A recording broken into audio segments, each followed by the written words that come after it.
All right, good evening, students. We're going to go ahead and do a brief review of the class introduction package.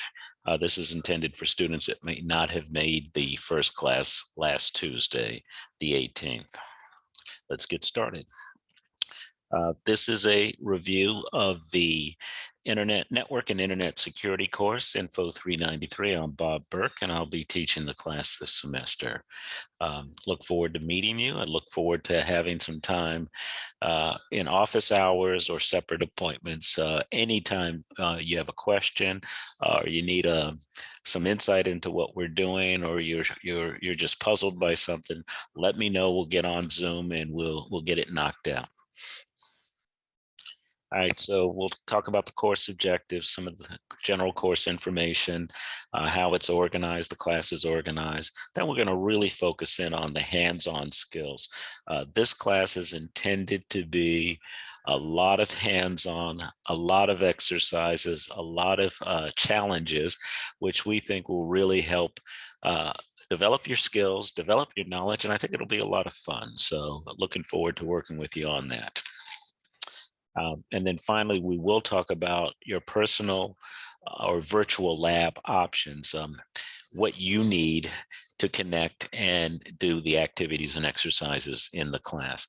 Finally, I have a chart in here about the concentration. I'm not going to spend a lot of time on that, but it is in here. If you have more questions, I'll be glad to follow up with you about the cyber concentration and certificate.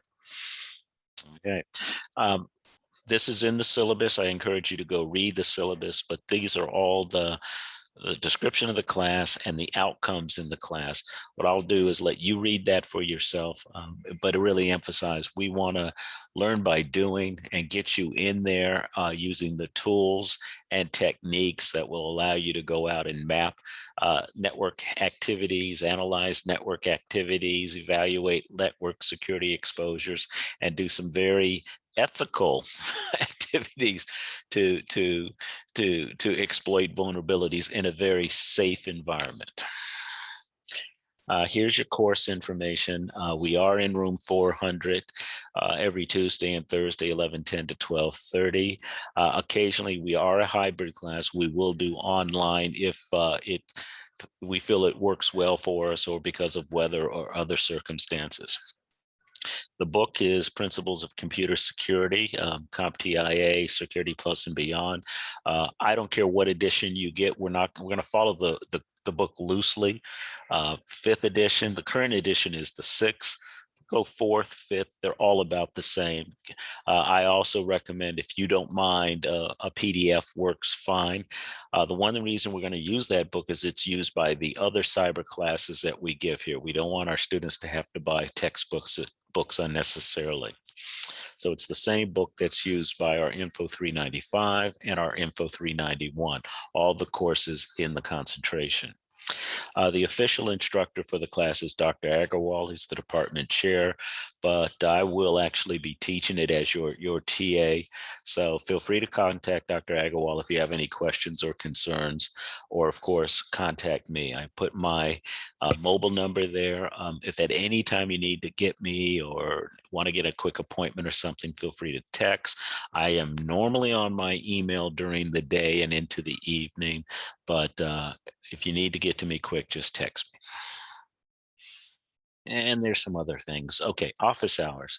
I'm going to do on the days we have class, Tuesdays and Thursdays, I'm going to block the afternoon, 2 to 3 or beyond for office hours, but I am available essentially every day and into the evening. If we need to do a session, we might even schedule it after 5, whatever works for your calendar. But 2 to 3, Tuesday and Thursday are the standard office hours. I would appreciate if you would hit me with an email so I know you're coming, and I'll make sure I reserve, I'm available for you. Doing it virtually until we things settle down some more, but and we become more comfortable with face-to-face interaction. Participation, we're going to use a discussion board, but we will also have a number of activities, and you will, part of your grade, 25% of your grade is participation, be that homework, classroom activities, discussion boards, things of that sort. So I'll explain that more as we go through the class. Here's a quick outline of the class. You'll see it in the syllabus also. Um, we'll start with Module 1, which is our introduction and some key concepts. So where you see the module number, that's the module we'll be in. I've also marked where we're using the book. We don't need the book until we get into network fundamentals. And even then, you don't really need it. I'm going to give you in the charts and in other reading just about everything I think you need, but the book is also helpful. We will have quizzes probably every 2.5 weeks, 2 to 3 weeks. We'll put a quiz in there. Our midterm exam is on or around, I want to say around the 4th of March or just before midterm. I'm sorry, your spring break. And then you can see the rest of the dates here. One thing I will mention is there is a National Cyber League competition. It's fun, it's friendly, it's for everybody of any skill level. I'm going to really be trying to introduce as many of the concepts that you might see in the challenges right into the classroom activities that we're doing, but I do encourage students to participate, even if you just do the preseason. It's a great way to learn what a competition is like, what kind of questions are asked. And again, it's a lot of fun. Everybody can participate at any skill level. If you know how to use Google, you can get started. All right, technology requirements. Since we're going to do a lot of hands-on, our philosophy here is not to require you to put much on your own personal workstation. When we did a quick poll, we noticed just about everybody was using a Mac. I think there was one student using a Windows device, but just about everything, especially that we'll do, at least in the first part of class, will be accessible through the browser. So as long as you have a device that will get you to a Wi-Fi and you have a browser you can bring up, you can do the activities. Now, I will encourage that you use some kind of a laptop or a workstation. I don't know if all these activities are mobile friendly. I don't know if the screen size will work, but again, they will be based on the browser. Couple of IDs we need you to get. We need you to order what's called a JS Linux, and there's the URL. Get an ID on that. What that gives you is a web-based Linux terminal. We'll talk about that much more, but that gives you a workstation terminal that you can use to practice Linux commands, big part of the class. We also need you to order a free ID on tryhackme.com. That is a portal that has learning activities and challenges. It's a wonderful room, but it's a little confusing once you first get there. So we really recommend you get on it, take the welcome video and go through the tutorial so you're ready to move forward with that. And then finally, we're going to ask our students to get IDs on Pico CTF, again, free IDs. That is a portal that allows you to practice with challenge questions and things of that sort. All right. Next, we need SSH. It's called Secure Shell. It's the ability to connect to another system. If you're running a Mac, you have that capability already in your terminal. No worries. If you're running Windows, you may have to download a free package from the Windows Store called OpenSSH. There's also an alternative to use something called Google SSH. You can do from the browser. So there are a lot of ways to get to SSH, but this is the capability to connect to another server. SSH is a common way to connect to another server with an encrypted connection. It's like a VPN. Finally, Kali Linux. We are going to focus our skill building around Linux, which is an open source operating system built on Unix. It is free. It is widely available throughout the world, and the internet runs on Linux. Internet runs on Linux. So almost everything we'll do in Linux, we have access to open source free packages. Kali Linux is one of those packages. It is a prepackaged Linux distribution with many cybersecurity tools already loaded. There are options to load that on your workstation running under a virtual hypervisor like VirtualBox. There's also the option to get to it on AWS Cloud. And if you don't want to install it on your own workstation, we'll make a cloud account available on AWS so you have access to these tools. Wow, that's a lot. Okay, hands-on skills. Don't get blown away, but we'll keep coming back. These are the kinds of knowledge units we're working towards. You can see in number 1 about the operating systems and system components and networking, network defense, web applications, and cloud. That's kind of our focus. We'll have to go through some fundamental skills to get there, but we really want to help you build up your skill sets in this area.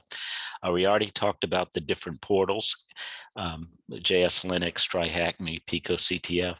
Cyber Skyline is part of the National Cyber League. That's a competition we will encourage that you participate in. What's neat about it is they have a practice gym. So you can practice, you can do preseason.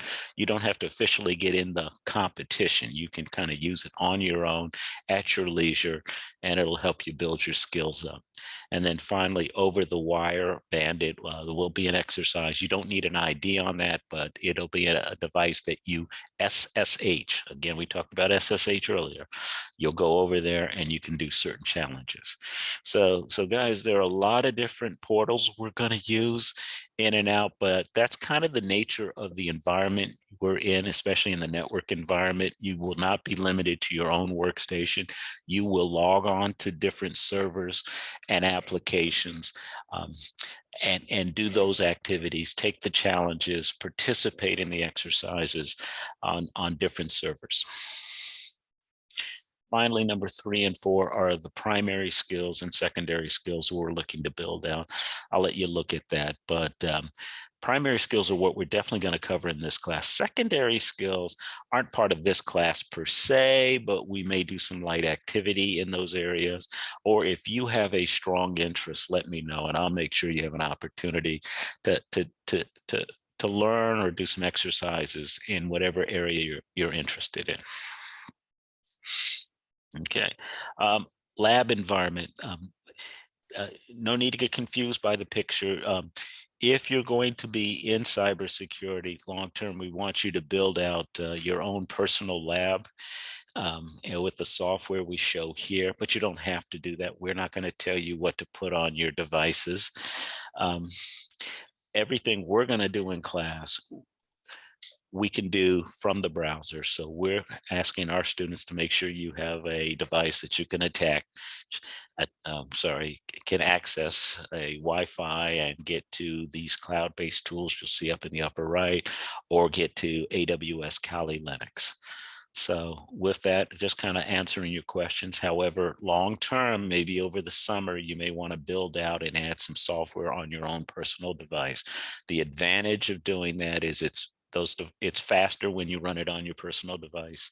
The disadvantage is everybody's device is a little different, so we don't want to tell anybody they have to install anything.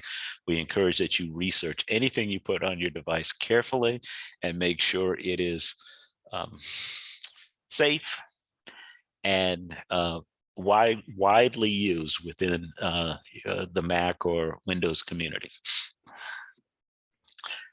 Finally, we have a couple of actions we talked about earlier. We need you to get your IDs on these systems. We'd like you to run a test using SSH. I'll bring that into a classroom activities, but want to make sure your Mac or your Windows device has the ability to SSH to different terminals. And then we have some other things that we'll talk about later, getting and doing some exercises on Over the Wire and Cyber Skyline. Finally, TryHackMe, we mentioned that earlier.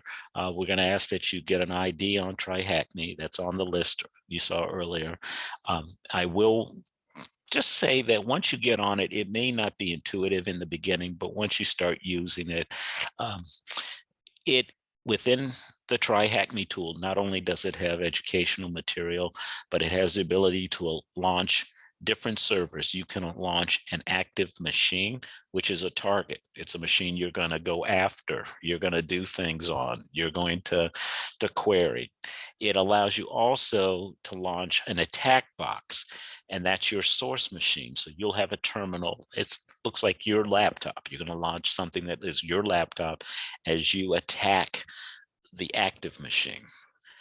So just wanted to kind of familiarize you with those concepts. You're launching two things, a target and a source. You will see in the Try Hack Me, they'll mention OpenVPN and doing things like that. Do not do that initially. No need to do OpenVPN. That's a way to connect to your own personal device. We recommend that you use the attack box that's available in the browser because it will have the software you need to do the exercises. Finally, cybersecurity. This class is part of the 12 credit cybersecurity concentration. I put the list here depending upon what major you're in. You have to at least get 12 credits plus the prerequisite software design class that's included in the major. But if you have any questions, just let me know, Dr. Agarwal know, or others, your own personal advisor. With that, I'm going to pause. Please contact me if you have any questions or doubts. I think the key thing we wanted you to get familiarized with is where we're going with the class, and especially the technology activities that are coming up, so we can get you set up as early as possible so we don't have issues as we get deeper into the classroom activities. All right, with that, I wish you a great evening, a good day, and I'll see you in the next video. Bye-bye.